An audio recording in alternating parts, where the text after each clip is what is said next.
મારા જીવનનું કદાચ જે તે વર્તમાન ભૂતકાળ વિચારજો, તરત તમને ખબર પડશે કે મારા તો કર્મો એવા છે ને કે ચાંદનો હું પતી જઉં, પણ આ તો મારી માતાના ભરોસે બેહી રહ્યો છે ને મારું જીવન હેડ છે. નકર પોતાના જ કર્મો અંદર જોખો,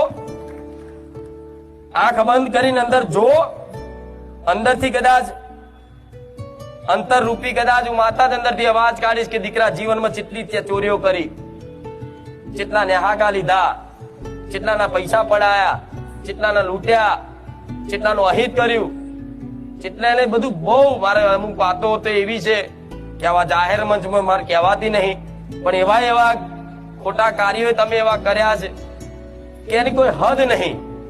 કદાચ પિક્ચર એ ચોપડો ખુલી જાય ને તો માણસ શું કહું, એવા એવા દરેકના જીવનમાં છે.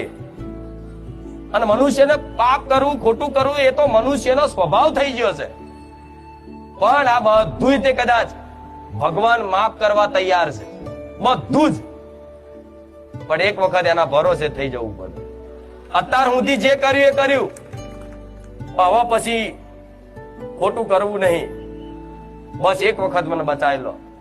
આ હાથ ઊંચા કરીને કદાચ નમસ્કાર કરીને, પ્રણામ કરીને, દંડવત કરીને કદાચ દિલથી આ પ્રાર્થના કરી દો ને તો કોઈ પણ દેવી શક્તિ હોય દુનિયાની, મંદિરમાં જાઓ, ગમે તે જગ્યાએ જાઓ, કોઈ પણ દેવી શક્તિ કે ભગવાન હોય ને, અને હૃદયની વાત કદાચ ખોલીને કહી દો ને કે આજ સુધી ભલે જે કર્યું પણ હવે પછી કોઈ ખોટું કરવું નહીં. ભલે કદાચ મારું મૃત્યુ આવી જાય પણ બેઈમાની કરવી નહીં, ચીટિંગ કરવી નહીં, ચોરી નહીં કરવી, કોકનું પડાવવું નહીં. અને જેનું અત્યાર સુધી લઈ લીધું હોય ને એ મારે એક એક રૂપિયો કરીને મારે આપી દેવું છે. એ ભગવાન, એ માતાજી મને બચાવી લો, તમારા શરણે આવ્યું છે.